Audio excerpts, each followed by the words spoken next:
Welcome. Welcome, everybody. The election is well underway, and I'm proud to say that Fire Drill Friday movement grows bigger and stronger every week as we demand a new administration and immediate action on addressing the climate crisis. Since August, 4 million people have tuned into Fire Drill Fridays. We've already passed our goal of contacting more than 2 million voters. Our growing volunteer teams include people in all 50 states, including Puerto Rico. It's incredible. And that's our good news for today, okay? We're going to get right into it. To say that I'm excited about today's guest is beyond understatement. Until just now, I've never met Representative Ocasio-Cortez, but I follow her closely. I watch all her interviews that I can get a hold of, and I've seen the terrific biography on her. Why do I do this? Because this young woman from New York's 14th Congressional District, which includes parts of the Bronx, Queens, and Rikers Island, is extraordinarily smart. She's a real community organizer, and as such is clearly in touch with her district in a way that frankly, too few elected officials seem to be. And she's clearly prepared to fight for and stand with working people no matter what. This is a woman who will never be sucked into some neoliberal scheme. Plus, she has a great sense of humor. As I'm sure most of you know, in 2019, Representative Ocasio-Cortez and Senator Ed Markey introduced a Green New Deal. The Green New Deal is not a policy document. It's a 14-page resolution laying out a vision for a 10-year mobilization to save the planet. Because we're building the Fire Drill Fridays movement to fight for a Green New Deal, along with the demand to phase out fossil fuels, it's really important that we all understand what the Green New Deal is so we can fight for it with conviction and knowledge. So bear with me for a moment, okay? Like the original New Deal in the 1930s under Franklin Delano Roosevelt, it proposes that the government funds many thousands of good-paying jobs, retrofitting and upgrading buildings for maximum energy efficiency, upgrading our water delivery infrastructure to improve improve quality, and conserve water. It includes remediating toxic oil wells and waste dumps and generally increasing this nation's resiliency, safety, and affordability.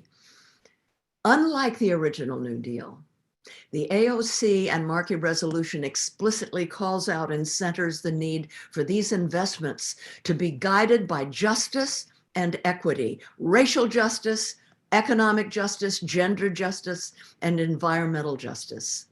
The Green New Deal calls for training people in skills that would be in demand in the new economy created by the transition off fossil fuels, and guaranteeing the right of all workers to organize, unionize, and collectively bargain. The overseas transfer of jobs and pollution stopped, no more. It calls for guaranteeing family-sustaining wages for workers, good health care and retirement benefits. It calls for ensuring workers affected by the transition off fossil fuels will have the resources and skills to succeed in the new economy. The work would be local, and local communities would be the ones that benefit from these changes. See, there's no need. We have to stop moving things like food and energy from far away places, right? It's got to stop. When you're relying on sun and wind, communities can own and control their own energy. While polluting industries are being phased out, other sustainable industries will replace them, spurring economic development. Investing in affordable, high-quality healthcare, housing, education, and social services will ensure that all of us can thrive. One of the things that I love so much about the Green New Deal is it's not just about urban centers. It calls for supports for family farming. Are you hearing me, my friends in Kansas? It calls for investments in sustainable land use practices, restoring the natural ecosystems through proven low-tech solutions known as restorative agriculture. This would result in our food being far healthier and more nutritious. and without the manipulation of huge agribusiness. No more factory farming, right? The genius of the Green New Deal is its inclusiveness. It doesn't just focus on reducing greenhouse gas emissions. Vulnerable communities, including indigenous peoples, communities of color, poor and low-income workers, and people who live in rural communities are the primary victims of pollution and resource extraction. Under the Green New Deal, they would be the beneficiaries, along with workers affected by the transition off of fossil fuels. Now, you know, when Representative Ocasio-Cortez and Senator Markey first introduced the Green New Deal, I have to admit that I was one of those who thought, oh Lord, why don't they just focus on climate? Why include equality and justice issues, as important as those are? But as I have studied the Green New Deal and learned a lot from the people that I met in Washington during the 4 months that I was there with Fire Drill Fridays, I've come to understand that environmental bills that didn't have justice at their center have invariably failed in Congress, not just because conservative Republicans didn't vote for them, but because they didn't get support from the working families, unions, and young people and communities of color whose support is vital to getting things done in Washington. It's not just about politics. We truly, I now know, we truly can't address the climate crisis separately from the other issues we face, like economic inequality and racism. Black, brown, and indigenous communities, they've long borne the burden of pollution, right? And millions of people are unemployed or working 2 or 3 jobs just to get by. One thing that was so game-changing about last year's enormous global uprisings by student climate activists was that the youth get it. They get it. They understand the need for inclusivity and justice. They get that that's how we're going to build a movement big enough to win and ensure that we leave nobody behind. And they're right. The Green New Deal, to make it a reality, we need the broadest possible cross-section of Americans to understand that they would benefit from what will be true systemic change. And we, all of us need to understand that what the science calls for, cutting carbon emissions in half by 2030, and then weaning entirely off fossil fuels by 2050, is the greatest challenge humankind has ever faced.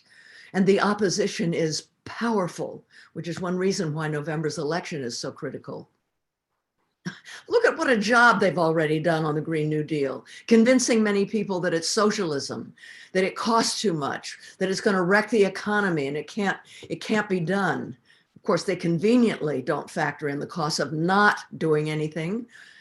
Do you know that over the last 3 years, the total cost of extreme billion-dollar weather events exceeded $450 billion?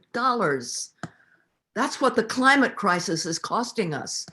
But the main reason that they hate the Green New Deal is because it requires a strong government and an economy that actually works for all people.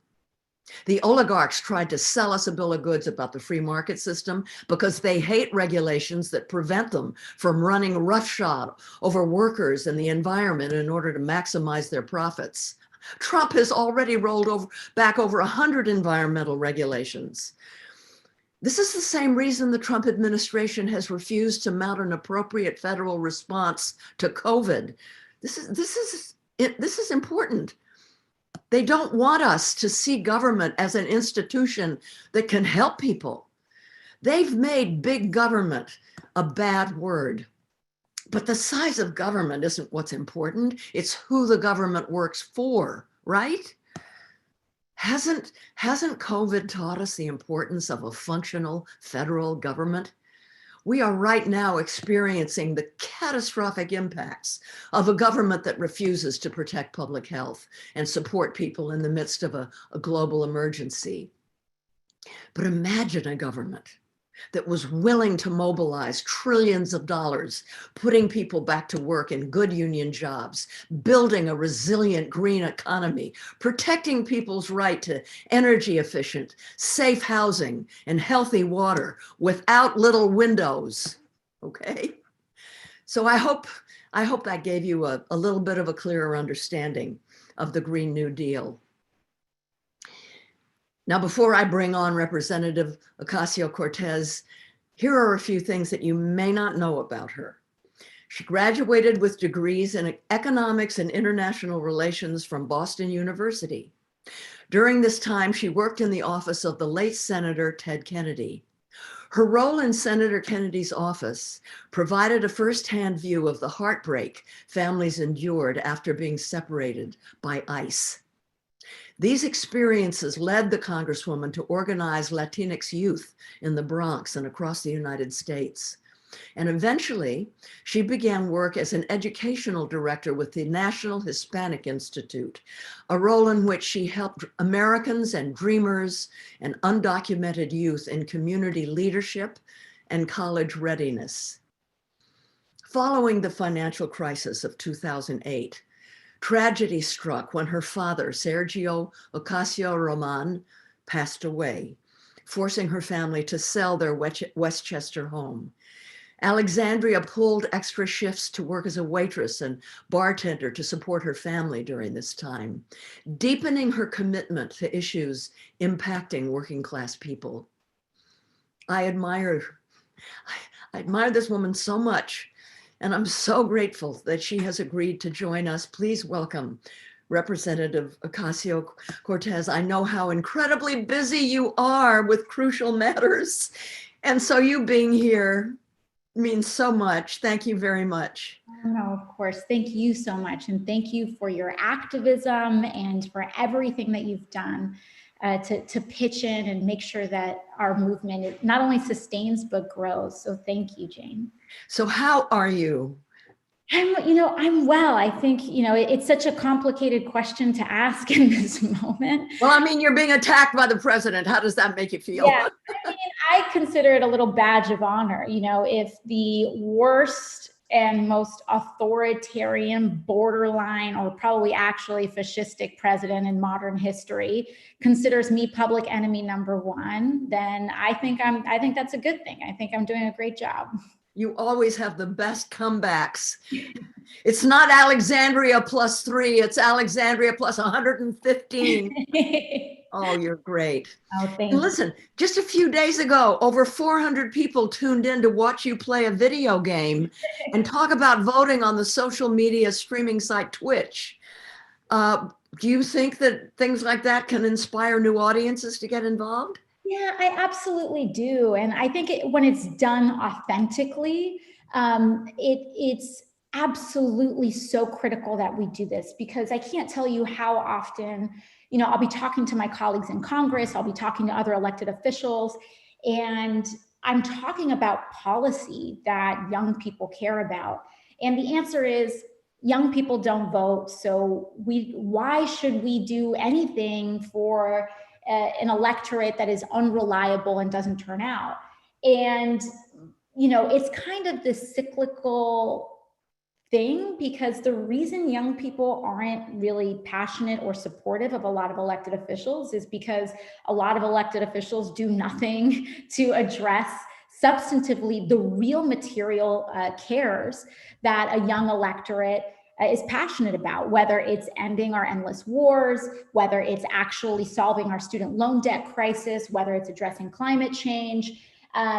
I believe that it is an elected official's job to reach out first and to not just legislate for whoever votes for them. Yeah. And so, a lot of people said, oh, she's wasting her time by being on a channel that young people are largely on. But guess what? We registered thousands of people to vote in the 3 hours that we were streaming, and thousands more quite likely in the time that people have been watching the replay since. And so, and for a person's first experience with an elected official to be a positive one and not lame. I think it's important. I think that the Green New Deal is going to bring a lot of young people to the polls.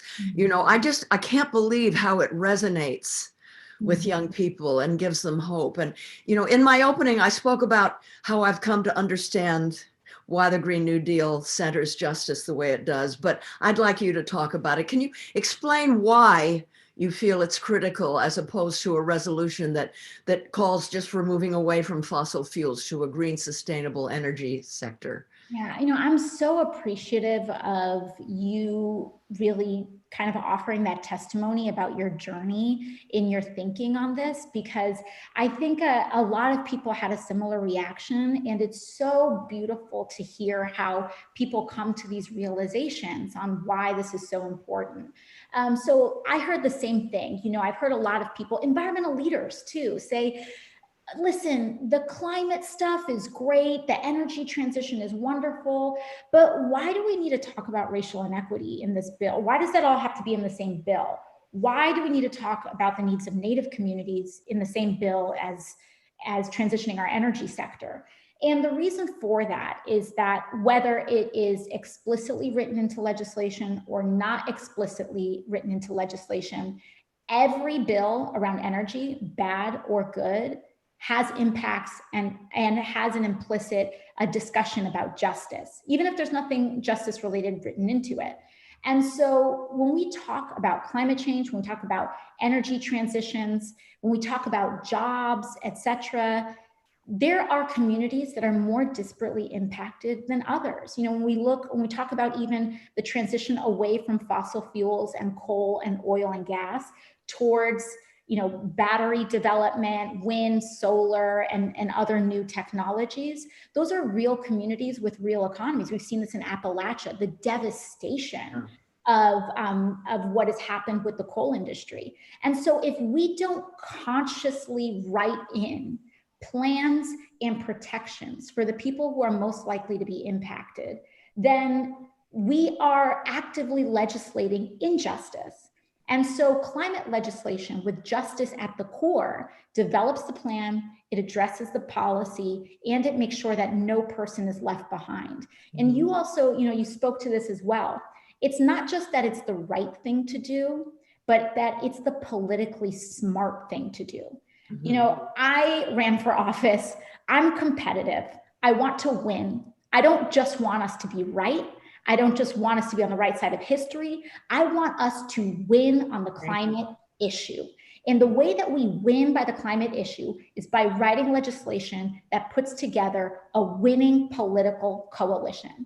Now, there's a certain segment of people that just care about the science and are very passionate about climate change based on the science. Wonderful. Those are people who will support legislation that will just clean transition us over to energy.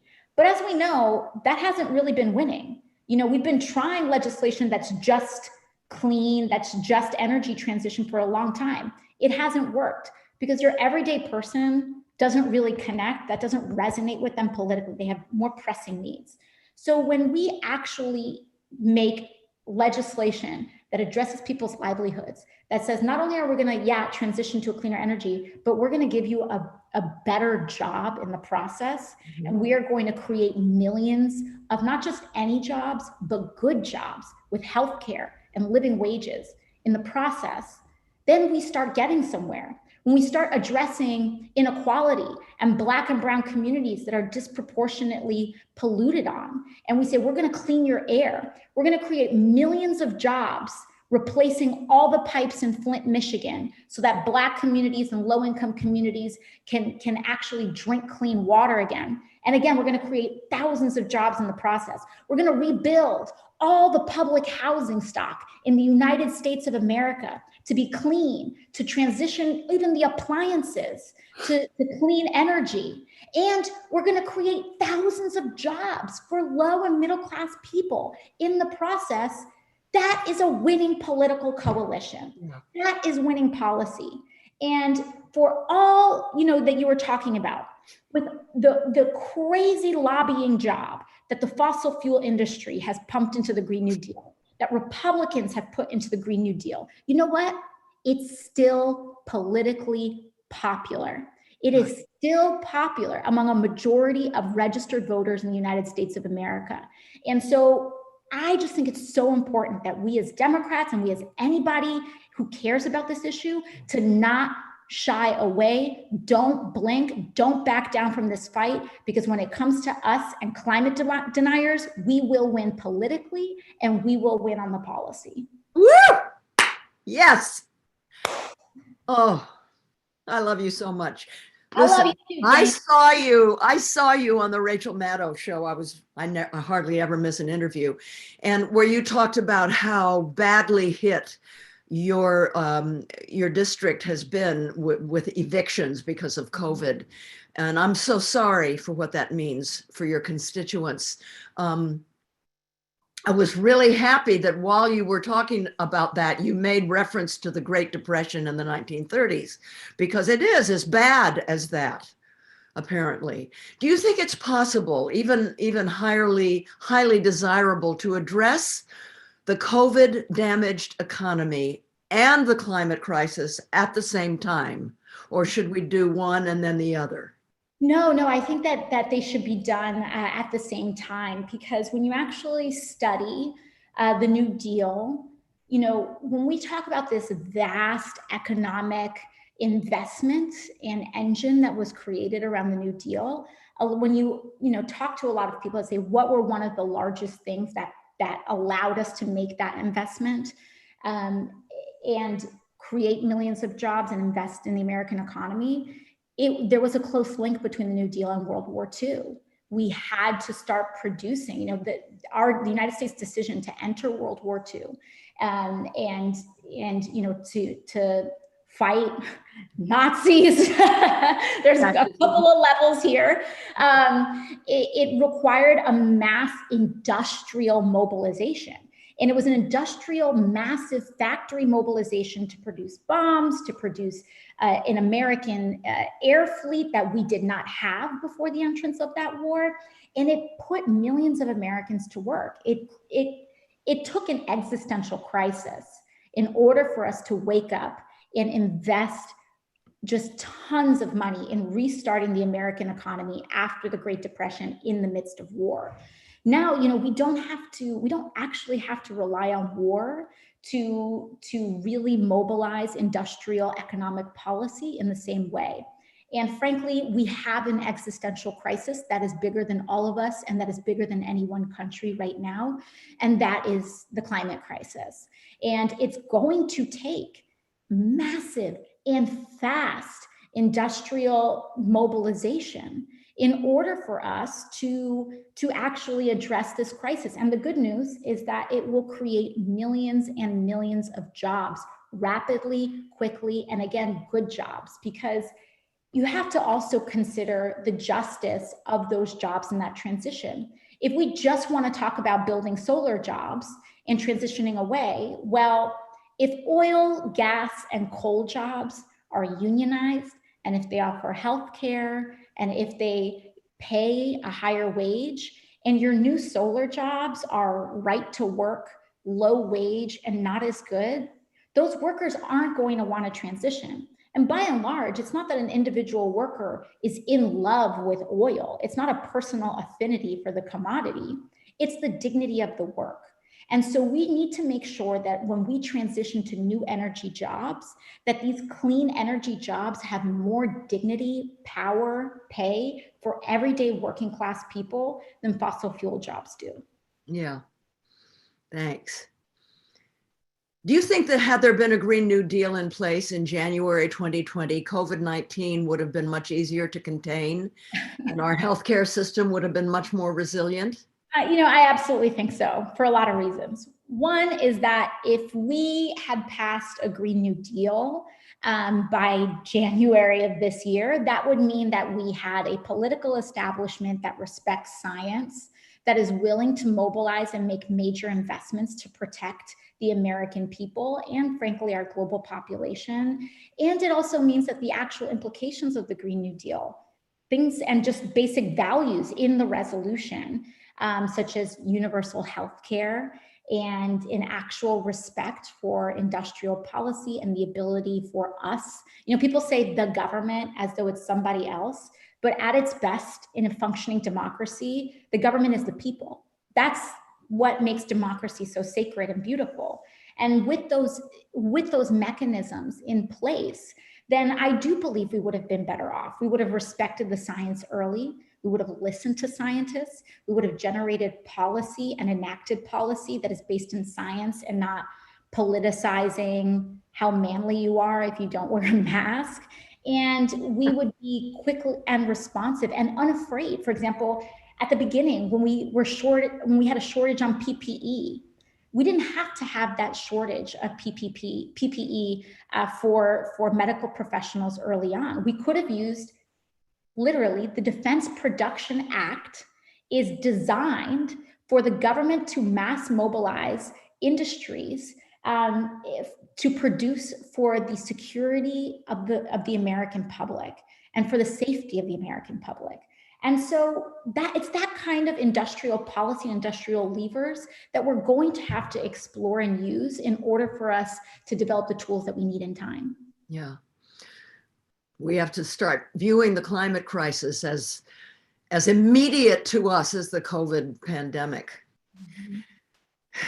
A real job, of course, as we all know, has been done on the Green New Deal, and we need to get it passed very quickly under that, or I guess any other name. I mean, a rose by any other name, right? Smells just as sweet.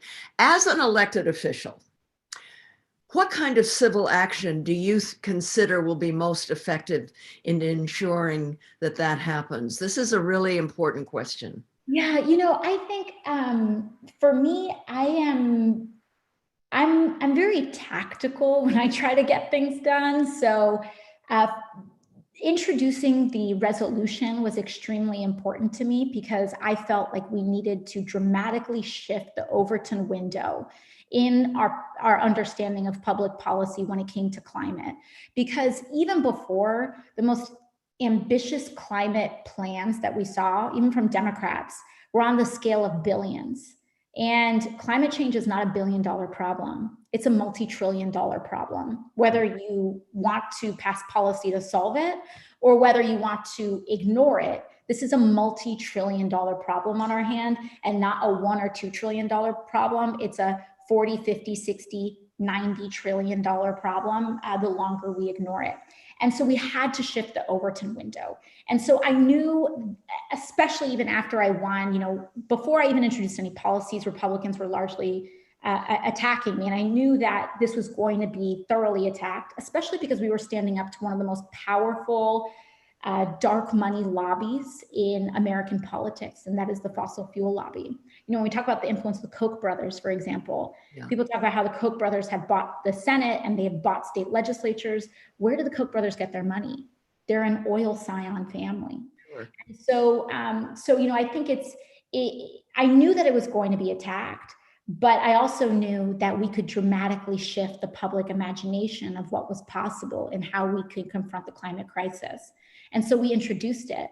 And, when I sat down and designing it with our team and with our coalition, we said, our wildest dream would be that this would be something that we brought up in a presidential primary debate. And that was like our wildest dream. And 6 months later, not even, people started asking presidential candidates about this. And a year later, it was brought up in a presidential primary, and it was shocking because that was like our reach for the stars kind of moment, because it was a play for the Overton window. And then later on, because the Green New Deal is a resolution, later on, we introduced binding legislation that actually had true investment and dollars and cents with the Green New Deal for public housing. And it ended up being enormously popular policy as well. And we showed the actual numbers and the math in how you can create thousands of jobs, rebuilding our kind of crumbling public housing infrastructure, and give those jobs not to people who are already affluent, but to actually create better jobs for people who are struggling paycheck to paycheck now. So what can we activists, what can the climate movement do post-election and then post-inauguration to push it through? Well, I mean, I think obviously that building numbers, building an army, a nonviolent army to put pressure on the government, outside, inside. You're on the inside, we're on the outside. Do you think that that's the right way to go? I think it is the right way to go. I cannot stress enough how much this is not just about electing Democrats and then thinking that they're going to do the right thing. Right. Don't trust our party without holding us accountable. Don't trust any elected official, including myself, without holding us accountable. You know, that is the thing that is so important. And this is not just about electing a Democratic ticket and walking away, because at the end of the day, Congress, both parties, are still largely governed and deeply influenced by private interests. And when we walk away, they truly take over. And so we cannot walk away. Our job is to elect the people that we are going to give a hard time for the next 4 years. That's our job. And so our job is to continue pushing, because we already know, we've already seen from this discussion on fracking how this could go if we walk away. We cannot walk away from this discussion, because while I understand the political calculation here, I understand that fracking is a more sensitive issue with a certain specific swing electorate in certain electoral college swing states. At the end of the day, the science is clear, and fracking produces methane, which is 64 times more powerful at capturing heat in our atmosphere than CO2.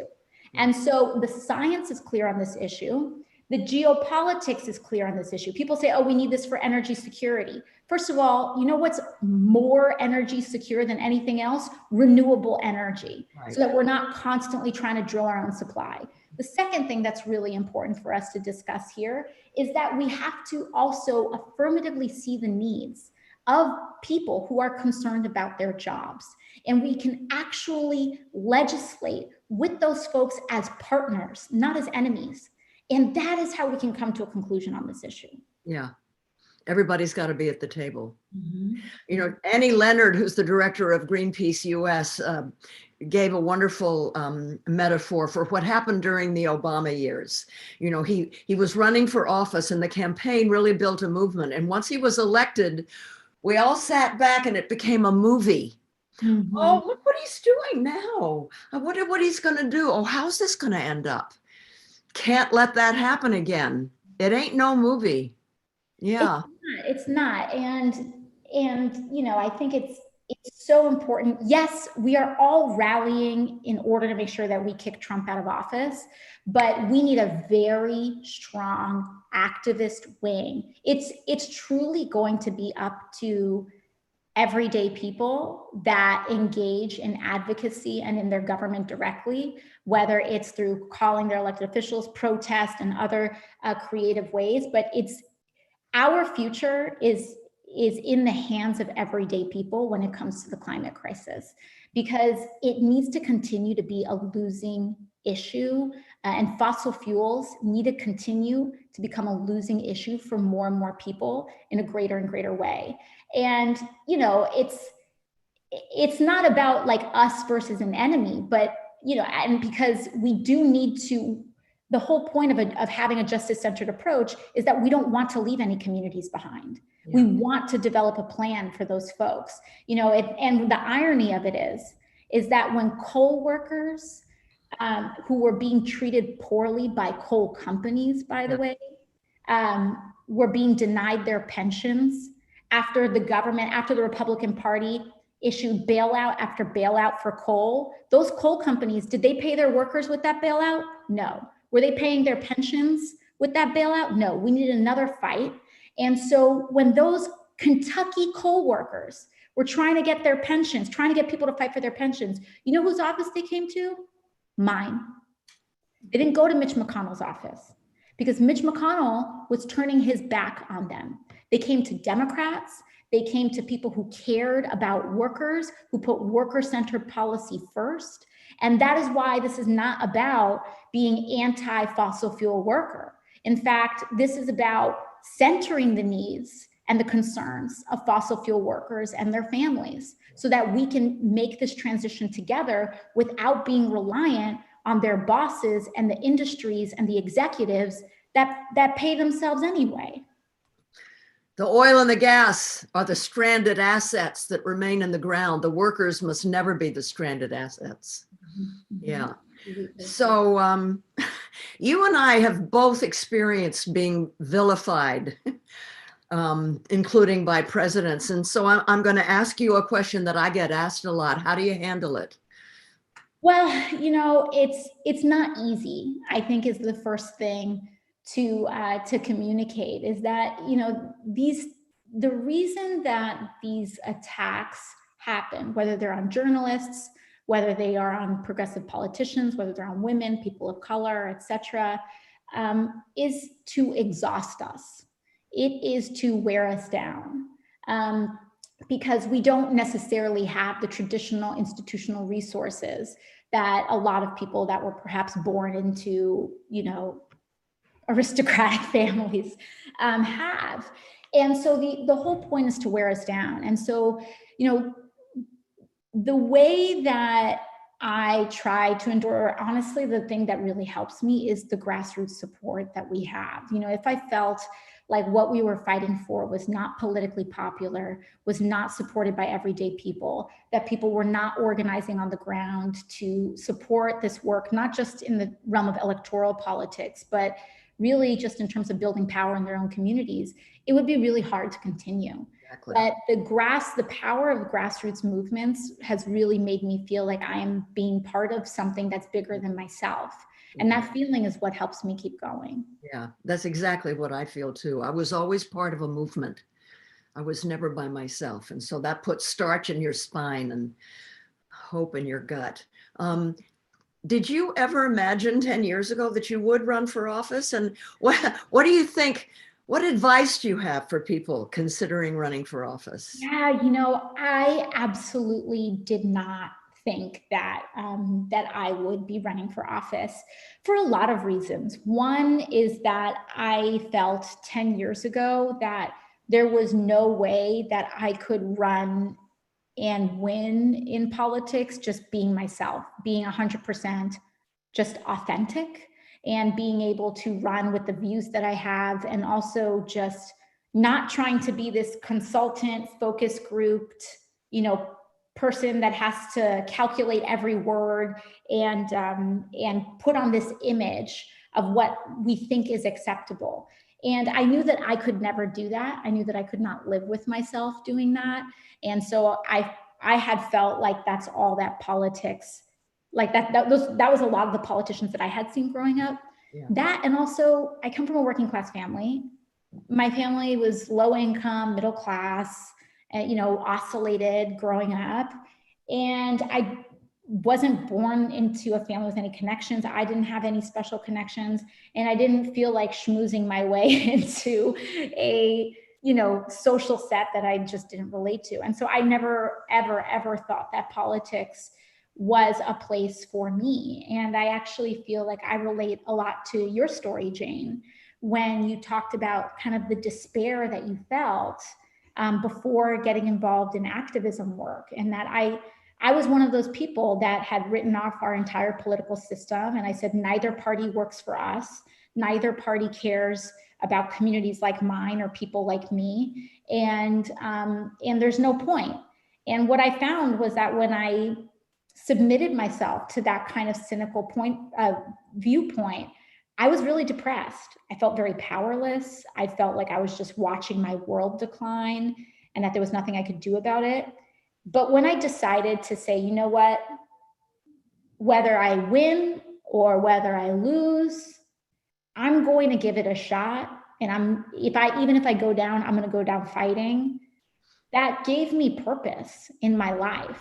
And that's when I went to Standing Rock, and that's when I engaged in activism, and that's when I supported our Black brothers and sisters in the movement for Black lives. And I felt like my life had a greater purpose than just buying stuff and working a low wage job that people didn't respect.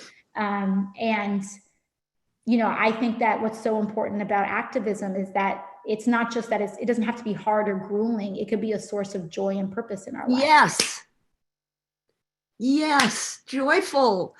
I watched a month or so ago, I watched the second National Black Congress convention, which was so well curated. And I called Patrice Cullors afterwards, because she's one of the co-founders of Black Lives Matter. And, I said there was so much singing and art and performance. She said, yes, we always have to center joy in our movements. It's so important. And that's kind of a journey that I've been on even very recently, is that, when I got elected when I first got sworn in, it was just such a mad rush. And it was like, you do this, you do that, you stand up here, you be there. And I started to feel over time, in like these last 2 years, that I was just becoming rote and like doing things out of obligation, even things that I thought were the right thing to do. And one of the reasons why, in fact, that I like inspired the whole Twitch live stream that we did this week was that I decided, you know what, like I want to do things that are fun, that I think are fun. And I want to find things that I actually enjoy and then give purpose to that joy, instead of just trying to be all about the end goal all the time. And it ends up being more effective than just trying to, speak to the choir the whole time. Yeah.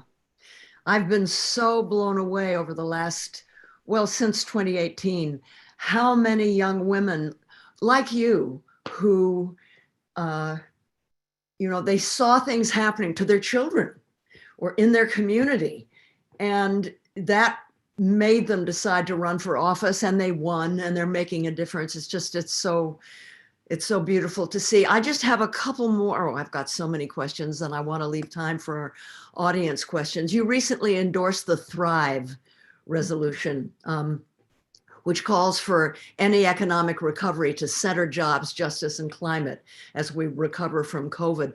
Are you hopeful that a President Biden would meet the call of activists and scientists and pass a recovery and subsequent climate legislation that is truly green and truly just? Well, so here's the thing about hope. I think that hope is about work. It's different from optimism. Optimism is just this like sunny idea that everything's going to be okay, like no matter what. And for me, it's not about whether I have hope in Biden or hope in myself or hope in any elected official. I have hope in the movement. And so I have hope that movement of everyday people is going to force our elected officials and our government to act.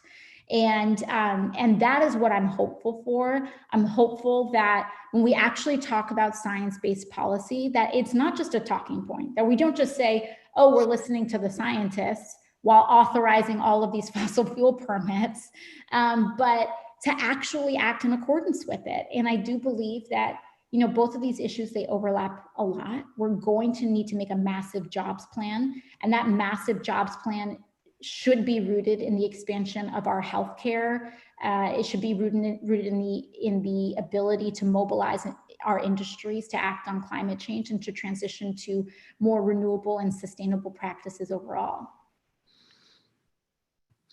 Maddie, let's have some audience questions, and then if there's time, I'll ask some more from me. Perfect. We have a lot of questions coming in. From Tessa on Zoom, do you think last night's debate will have any impact on undecided voters? And what do you think it means to be the least racist person in the room?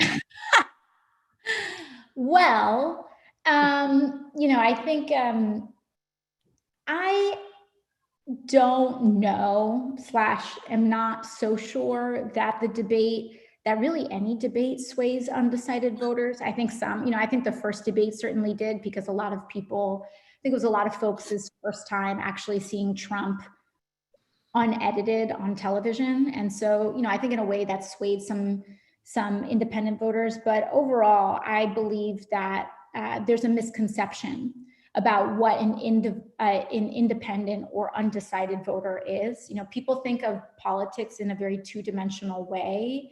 At least I think political analysts do, where they say the left is over here, the left is over here, the right is over here, and because we're on Zoom, and the undecided and independent voters are right here.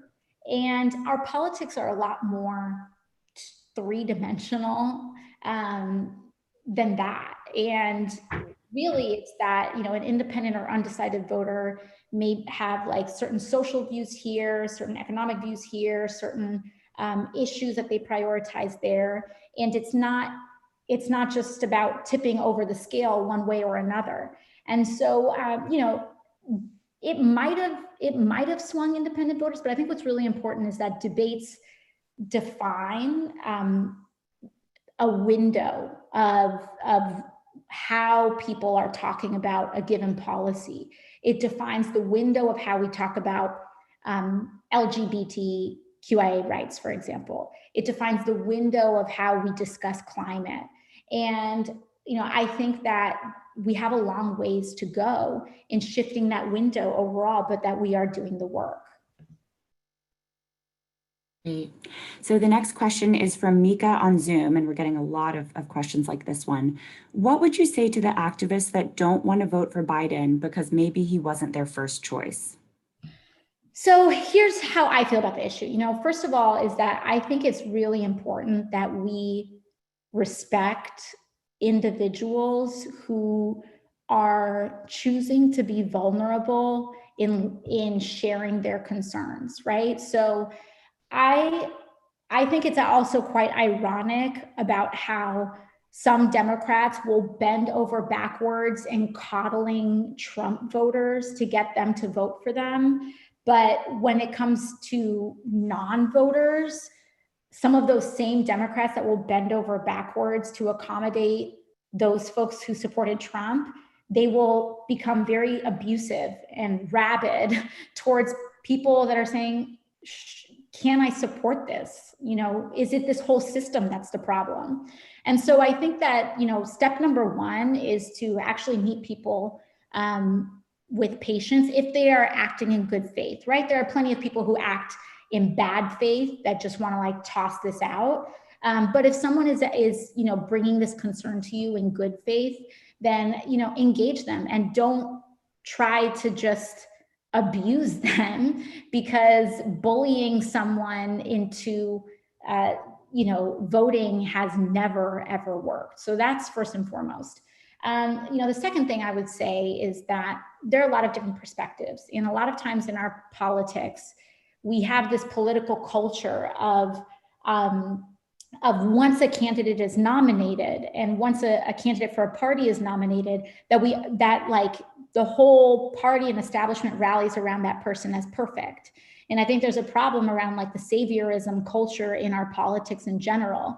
It's okay to say Joe Biden is not perfect, and that it's okay to say that, and to support him, not because you agree with him on everything, not even because you think his policies are good, but at the very least in the stakes of this election, when I think about this as an activist and approaching this question from an organizer, it's, I am casting this vote out of solidarity with our most marginalized and vulnerable communities. And there are some folks that say, oh, these people didn't have jobs or they were suffering before. Absolutely, because our system has been failing marginalized communities.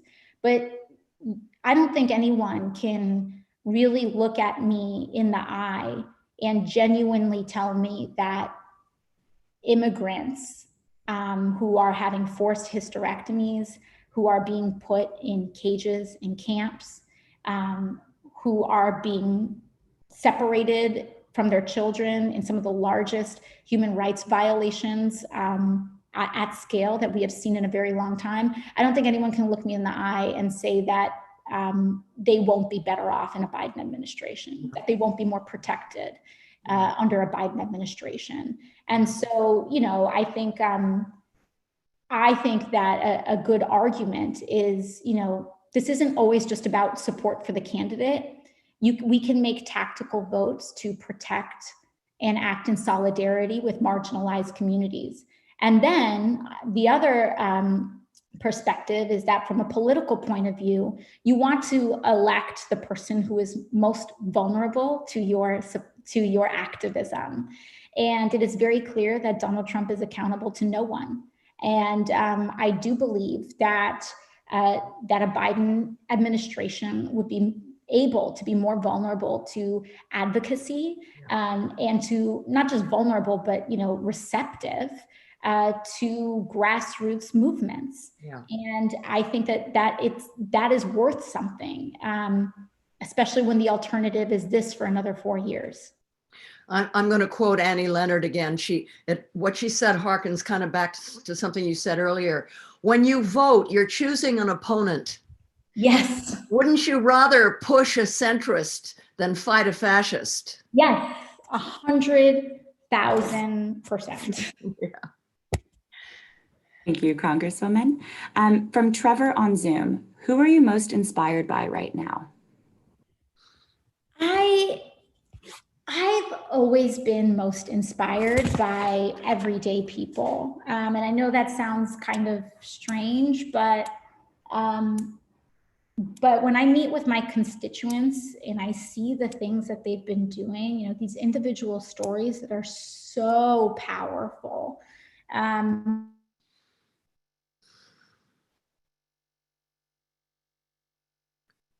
What just happened?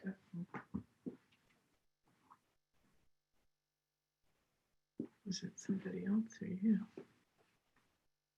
Well, you're still on. It looks like she dropped off the call, so let's just give it another minute to see if she can get back on. Hi, everybody. We hope that we can get Representative Ocasio-Cortez back on. We all have so many questions that we want to ask of her. She's given me so many things to think about. It's very interesting. She's given me new ways to approach various things, but are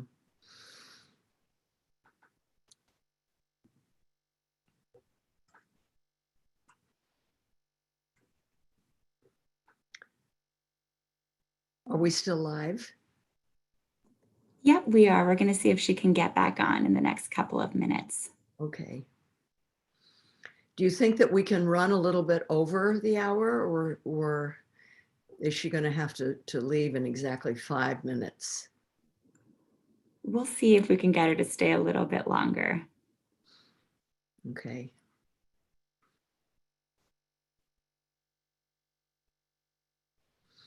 In the meantime, if any of you want to, in the remaining 11 days, volunteer with Fire Drill Fridays, we need volunteers. Our volunteers are just doing an incredible job. There you are. Anyway, go to firedrillfriday.com/volunteer. Sorry for the technical difficulty. So you were answering a question. Where do you want what inspires me? Yeah. And so I think it really is everyday people. That's really what fills my cup when I go back to my constituents and they tell me what they've done or their family stories. I think that everyday people are profoundly heroic, and you can find stories of heroism with almost anyone that you talk to. Great answer. Let's take one more question. Do you have time? Yeah. Okay. Great. From Gina on Facebook, what do we do about the disinformation that is clearly going to outlast Trump and his administration? How do we fight against that? Well, this is such an important issue, and it just goes to show why our activism can take so many different forms. And one of these things that we're really going to have to talk about is big tech. You know, their disinformation would not be at the scale that it is today without Mark Zuckerberg. And that's just a fact. If it wasn't for the destructive decisions of Facebook, we would not be dealing with this problem on the scale that we are dealing with today. And it's going to take, it's going to take a lot of conversations and policymaking for us to truly solve this problem, because there's no one clear silver bullet in combating the situation, because the cat is somewhat out of the bag.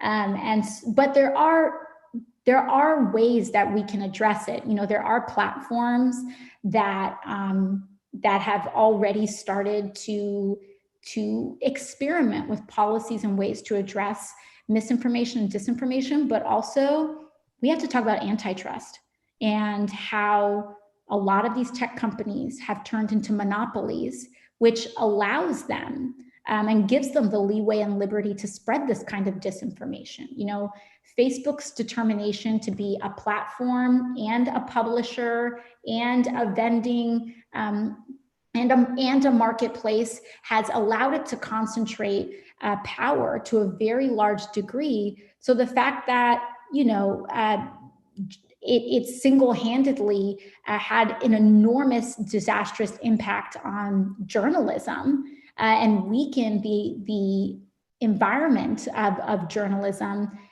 because strong journalism was weakened to a certain point, you know, that was also a contributing factor to disinformation taking root in the way that it has. And so there are so many different contributing factors to this, but I think we're going to have to look at antitrust policy.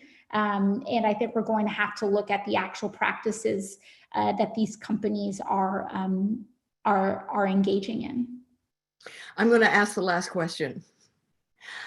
As women, we've both had to persevere and persist in very male-dominated fields where sexism and toxic masculinity are sadly still very present. And it just breaks my heart to see the through line of gender discrimination from when I was coming of age to the horrendous example of disrespect we saw this summer when you were accosted on the Capitol steps, and you just dealt with it. Such a mensch you are. How have you dealt with this kind of behavior, and what do you think needs to happen to change it?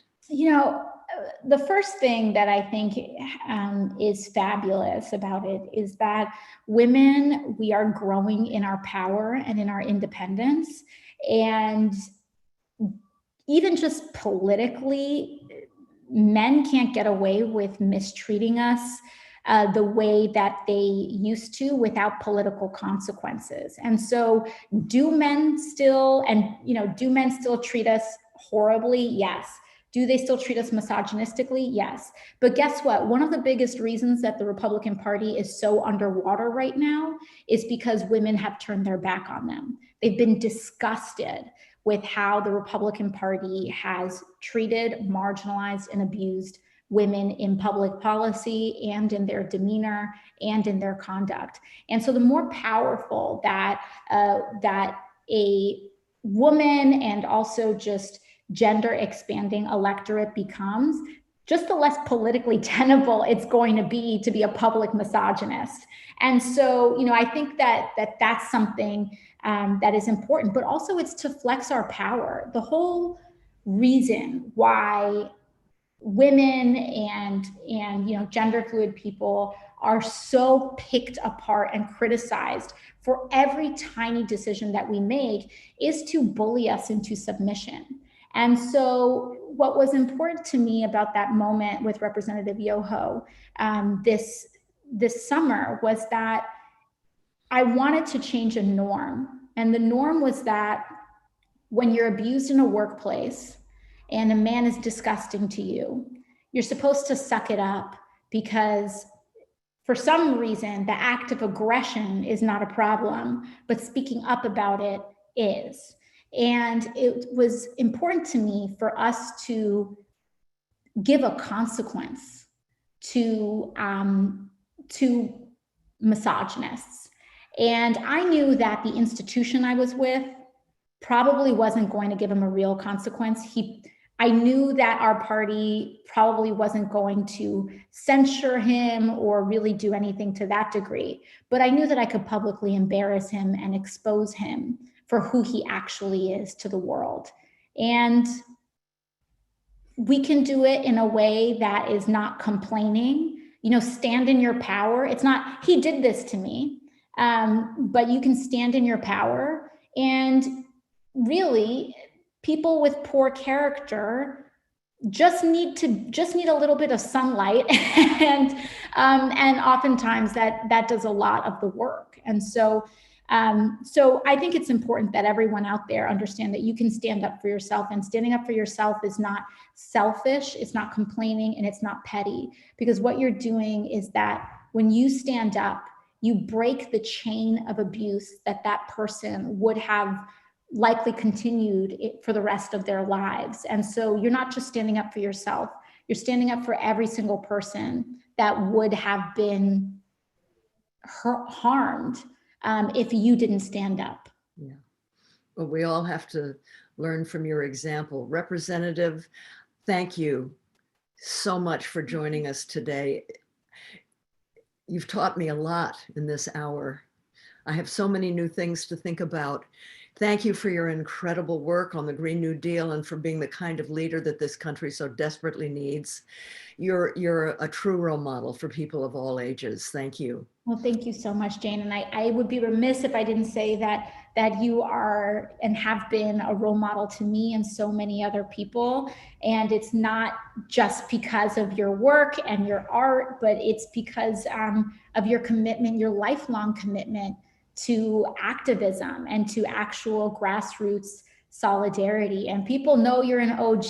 People know that this is not just like what is cool, this is who you are. And I know that I would not have the rights that I have today if you haven't and weren't out there working for them,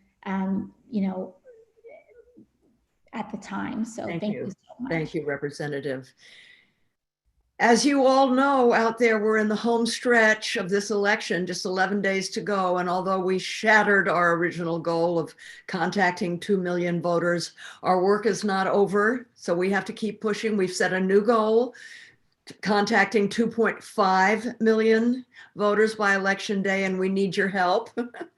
Join one of our volunteer teams at firedrillfriday.com/vote and help us turn out a landslide of voters this election.